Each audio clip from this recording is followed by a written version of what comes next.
हिना साहब जो है वो राष्ट्रीय जनता दल की नेत्री है।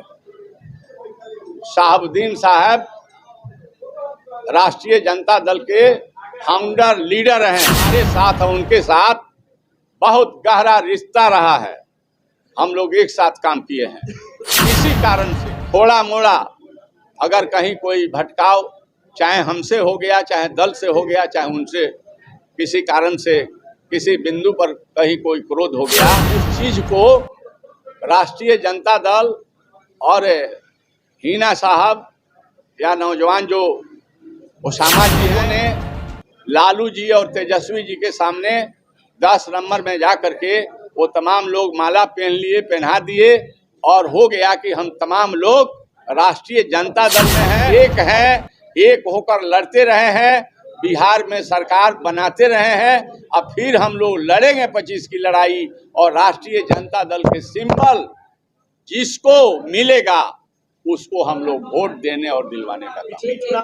सर एक सवाल रहेगा, लोग ऐसी बातें कर रहे हैं, क्या 105 में हम लोग और बिहारी चौधरी की को देखेंगे?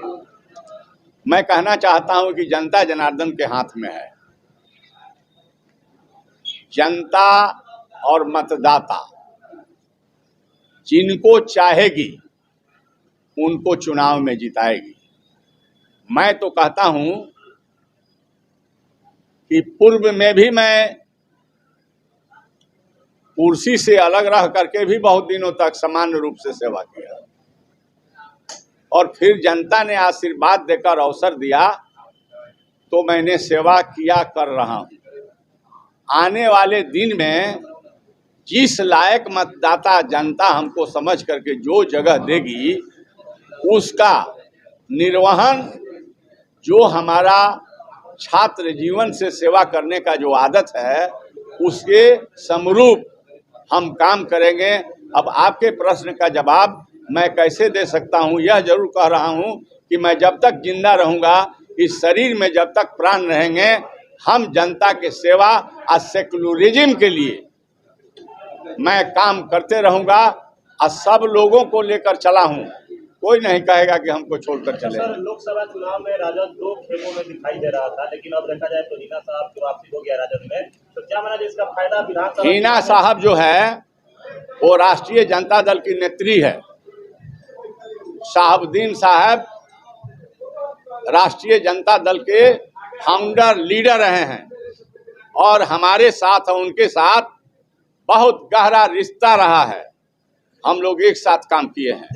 किसी कारण से थोड़ा मोड़ा अगर कहीं कोई भटकाव चाहे हमसे हो गया, चाहे दल से हो गया, चाहे उनसे किसी कारण से किसी बिंदु पर कहीं कोई क्रोध हो गया, तो उस चीज को राष्ट्रीय जनता दल और हिना साहब या नौजवान जो उसामा जी हैं, सब लोगों ने लालू जी और तेजस्वी जी के सामने 10 नंबर में जा करके वो तमाम लोग माला पहना दिए और हो गया कि हम तमाम लोग राष्ट्रीय जनता दल में हैं और सभी लोग हम एक हैं, एक होकर लड़ते रहे हैं, बिहार में सरकार बनाते रहे हैं। अब फिर हम लोग लड़ेंगे 25 की लड़ाई और राष्ट्रीय जनता दल के सिंबल जिसको मिलेगा उसको हम लोग वोट देने और दिलवाने का काम। पिछले चुनाव में 12,000 वोटों का मात्र अंतर था, सरकार नहीं बन पाई तेजस्वी यादव की। क्या लगा वो फासला इस बार खत्म हो जाएगा? देखिए, उस समय एनडीए के लोगों ने बेईमानी करके जो जीते हुए सीट जो था राष्ट्रीय जनता दल महागठबंधन के, उसको हराने का काम किया। आप लोग देखे होंगे, पत्रकार हैं, बड़े कम वोट से लोग चुनाव हारे थे। वो हारे नहीं थे, हरवाया गया था।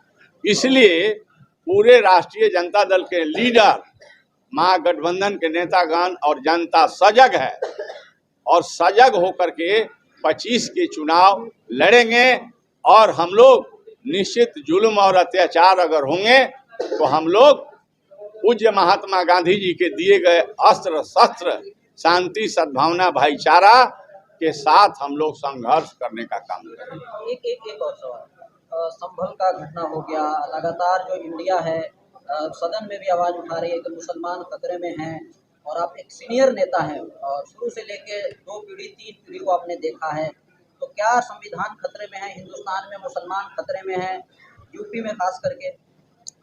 देखिए, एनडीए गवर्नमेंट के लीडर है बीजेपी देश में, और बीजेपी का देश के विकास से मतलब नहीं है। देश में शांति सद्भावना कायम रहे इससे मतलब नहीं है। उनके मन में सांप्रदायिकता को कितना ज्यादा हवा दिया जाए यही उन लोगों का काम है। और खास करके वो लोग जो काम करते हैं गंदा काम है।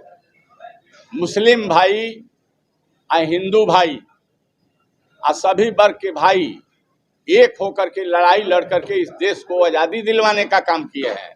इसलिए न इस देश से हिंदू कहीं जाएगा और न किसी के पास कोई ताकत है कि मुसलमान भाई को भी इस देश से अलग भिजवा दे। इसलिए जो बातें खतरा की हो रही है वो तो देखने को मिलता है कि आपने देखा उत्तर प्रदेश में क्या क्या हुआ। जो हक वाला बात बोलता है और जो उचित संघर्ष करता है उसको कहा जाता है कि यह जो है आतंकवादी है। अब इन भेष में उन लोगों की हत्या करा देने का काम हम लोगों को देखने को आप लोगों को मिला है। इसलिए ये संविधान पर भी खतरा है, इसलिए कि वो लोग संविधान विरोधी है, संविधान को मानने वाले एनडीए के लोग नहीं है और हम लोग संविधान के तहत काम करने वाले लोग हैं। और सबसे बड़ी बात है कि हिंदू मुस्लिम हम सब भाई हैं। अब तभी यह देश मजबूत होगा जब हम आपस में एक रहेंगे।